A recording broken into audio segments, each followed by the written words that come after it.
Buenos días, feliz Día de la Industria para todos, gracias por la invitación a participar de esta posibilidad que tenemos de expresar lo que nosotros pensamos respecto de los cambios necesarios a producir en el país. Parece que no son muchos los problemas porque nos han dado solamente 7 minutos. Vamos a tratar de hablar lo mejor que podamos. Yo no he encontrado ningún economista ni ningún empresario que no coincida en que el problema del desarrollo sostenido imposible de hacer en Argentina está basado en la ausencia de un plan a largo plazo para el sector productivo, en donde la energía, en donde la impresión impositiva, el financiamiento y el transporte son temas que inciden al momento de las decisiones de una manera que distorsiona las posibilidades de competencia y de rentabilidad de la empresa. Como aquí se dijo recién, el sector metalúrgico fue el que siempre reclamó por la necesidad de más y mayor energía y de la necesidad de construir un plan a largo plazo que definiera progresivamente las inversiones necesarias para no tener que tener los problemas de hoy de industrias radicadas o no, que no tienen acceso a esta energía. Hoy sabemos que no vamos a poder cumplir ni siquiera la meta que se fijó en el 2006, en donde en el 2017 teníamos que producir por lo menos el 8% de la energía que consumimos a través de la producción de energía producida por recursos renovables. Sabemos que la inversión es muy grande y que a pesar de las que se han hecho en Shell Gas, en Vaca Muerta, o la licitación de las 2 represas hidroeléctricas, necesitamos de verdad de posibilitar, dar un marco regulatorio, un incentivo a la producción de energía con recursos renovables y sobre todo a la que se produce por mecanismos de biotecnología para que puedan ir disminuyendo los costos y el impacto en los precios finales de nuestro producto. Si hablamos del transporte, también todos vamos a coincidir en que desde los años 60 venimos destruyendo los ferrocarriles y que no hemos podido ordenar un plan integral de transporte teniendo en cuenta la extensión de nuestro país que nos impide que el costo que influye en los bienes y servicios sea tan grande y nos reste posibilidades competitivas. Si hablamos de presión impositiva,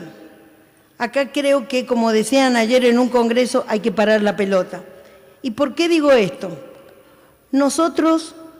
como algunos diputados ya y otros como candidatos a diputados, tenemos el desafío enorme de recuperar la independencia del Poder Legislativo Nacional, del Congreso. ¿Y por qué digo esto? Porque en el 2001, con la crisis, sancionamos una ley de emergencia económica que debíamos ya derogar en el 2003. Y sin embargo, venimos prorrogando y prorrogando. Y fíjense ustedes lo llamativo que ha sido esto, que ya llevamos 6 cambios de elecciones para renovar la mitad de los diputados nacionales, en donde en algunos momentos la oposición tuvo mayoría y en algunos otros momentos el oficialismo tuvo mayoría, y nunca logramos derogar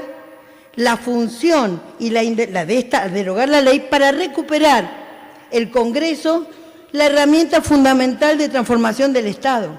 Porque la reforma impositiva no es solo discutir cuáles son los impuestos regresivos o progresivos, porque ya hemos tenido etapas de impuestos progresivos que cuando distorsionaron mucho la economía, pasamos a la etapa de los distorsivos, como distorsionaron mucho la economía, hemos terminado hoy con el impuesto inflacionario para financiarnos. A los empresarios en general no les gusta pagar impuestos, pero si los tiene que pagar y les conservamos la rentabilidad y les conservamos el riesgo de lo que significa la inversión, seguramente que si le definimos con claridad el destino de los recursos que se recaudan a través de estos impuestos,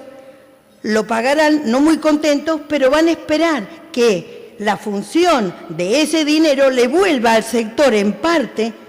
para que haya mejor energía, transporte,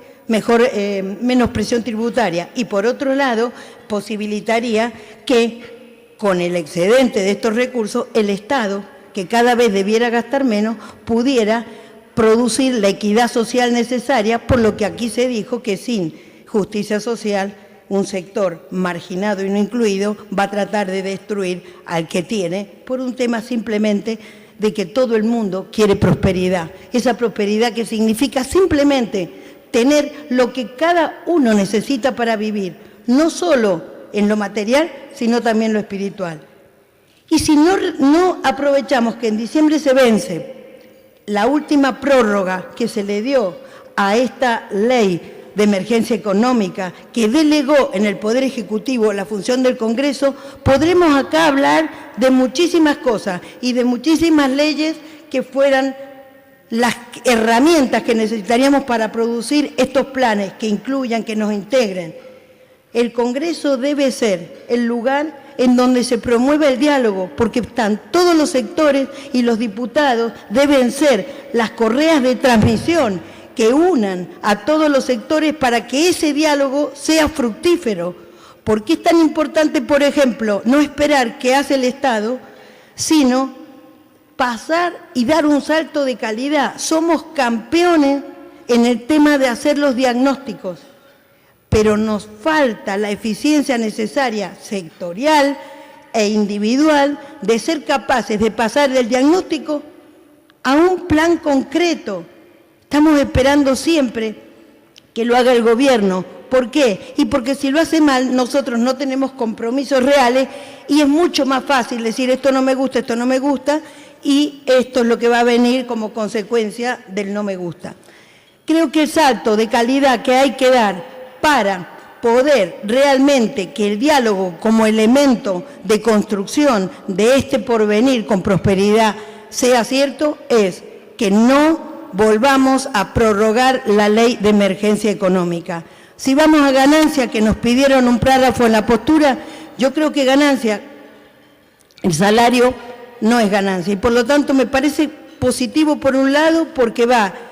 a recuperar el poder adquisitivo y además vamos a aumentar la capacidad del consumo. Pero sigue siendo absolutamente injusto un impuesto que no modifica las tablas, que no modifica las alícuotas ni los mínimos imponibles para las empresas, para los monotributistas o para los autónomos. Por lo tanto, tomar un impuesto solo sigue siendo un parche que genera injusticia, se lo mire por donde se lo mire. Y entonces, lejos de cuando el gobierno hace anuncio, en tanto provincial como el nacional, de eficiencia en las recaudaciones, en realidad lo que estamos viendo es que está aumentando el valor real de los impuestos. ¿Y qué es lo que propongo hasta que podamos realmente hacer una reforma tributaria integral, que es una promesa que venimos de años y años y años diciendo que hace falta como parte del modelo de desarrollo sostenido que nosotros necesitamos? Se me ocurre que